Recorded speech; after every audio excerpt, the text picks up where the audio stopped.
ఆమెను పెళ్లి చేసుకుందుకు ముగ్గురిలోనూ ఎవరు తగినవారనే నిర్ణయం ధర్మజ్ఞులకే వదిలిపెట్టబడింది.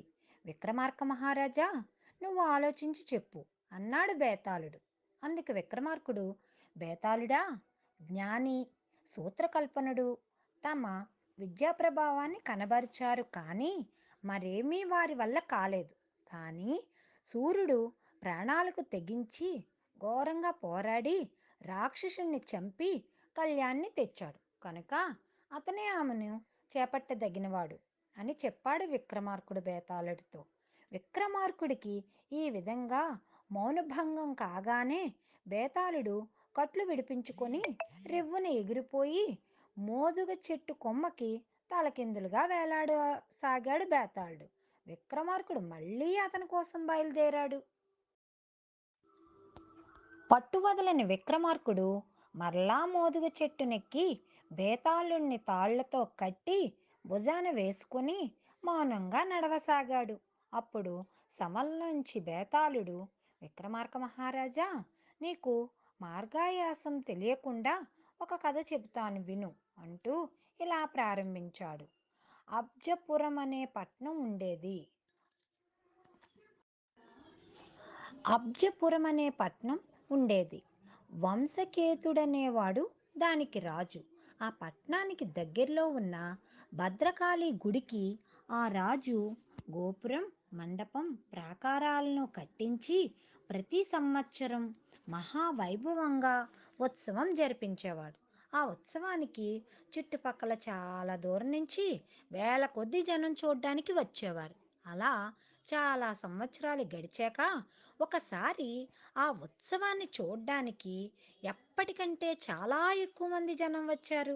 వారిలో సత్యవంతుడనేవాడు అక్కడికి వచ్చిన రత్నాంగిని చూశాడు. ఆమెది అతని కులమే, చాలా అందగత్తే. ఆమెకు కూడా పెళ్లి కాలేదు. దానిని పెళ్లి చేసుకొని కామభోగాలను అనుభవించాడని వాడిదేం జన్మ అనుకొని కాలికి నమస్కరించి, ఓ ఆదిశక్తి, వన్నెలాడి రత్నాంగి నాకు భార్య అయితే నా కంఠం తెగవేసి నీకు బలి అవుతాను అని ప్రార్థించాడు. తర్వాత రత్నాంగి వెంట ఉన్నవారి ద్వారా ఆమె నివాసము, తల్లిదండ్రుల వివరాలు తెలుసుకొని తన ఇంటికి వెళ్ళాక తగిన వారిని రత్నాంగి తల్లిదండ్రుల వద్దకు పంపాడు. రాయవారులు చక్కగా మాట్లాడడంతో వారు తమ కుమారుని ఇవ్వడానికి అంగీకరించడమే కాక అప్పుడే ముహూర్తం పెట్టేశారు. సత్యవంతుడు ఆమెను పెండ్లాడి ఒక నెల అత్తవారింట్లో ఉండి భార్యని వెంట పెట్టుకొని తన ఊరు వచ్చేశాడు. కొన్నాళ్ళు గడిచాక రత్నాంగి తల్లిదండ్రులు తమ ఇంట్లో ఏదో పండగ చేయదలిచి తమ కుమారుడు భద్రుడనే వాడిని వెళ్ళి అక్కా బావల్ని తీసుకురా అని పంపారు. అతను వెళ్ళి వారిని తీసుకువస్తుండగా మునుపటి కాళికాలయం వద్దకు వచ్చేసరికి ఎండ ఎక్కువగా ఉండి కొంచెం సేపు విశ్రాంతి తీసుకుందామని ఒక చెట్టు నీడన ఆగారు. అప్పుడు సత్యవంతుడికి తాను మునుపు చేసిన ప్రార్థన ముక్కు చెల్లించాలని గుర్తుకొచ్చి నీళ్లు తాగి వస్తానని భార్యకి బామ్మర్దికి ఇద్దరికీ చెప్పి ఆలయంలోకి వెళ్ళి బలిపీఠం వద్ద నిలిచి, ఓ పరాశక్తి, ఇదిగో నీ మొక్కు చెల్లిస్తున్నాను అంటూ మెడ నరుక్కొని నేల కూలిపోయాడు. బావ వెళ్ళి ఎంతసేపైనా తిరిగి రాకపోవడంతో అతన్ని తీసుకురావడానికి గుడికి వచ్చి అక్కడ తల తెగి పడుతున్న బావని చూసి, అయ్యో, ఈ దుఃఖవార్త అక్కకి నేనెలా చెప్పగలను అంటూ అతను కూడా అదే కత్తితో తన తల నరుక్కొని ప్రాణాలను వదిలినాడు.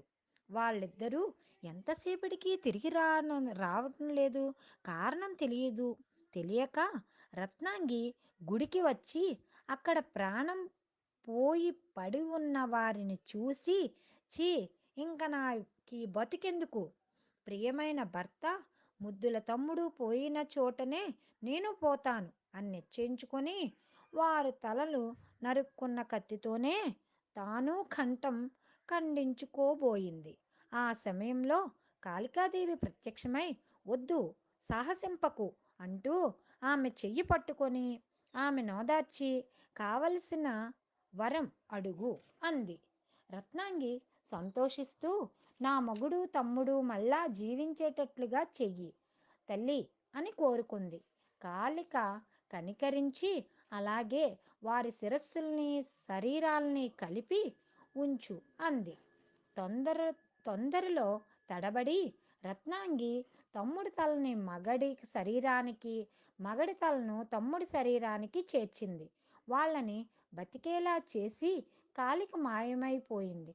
తరువాత రత్నాంగి వాళ్ళని చూసి తాను చేసిన తెలివి తక్కువ పని గుర్తించి ఎంతో చింతించింది.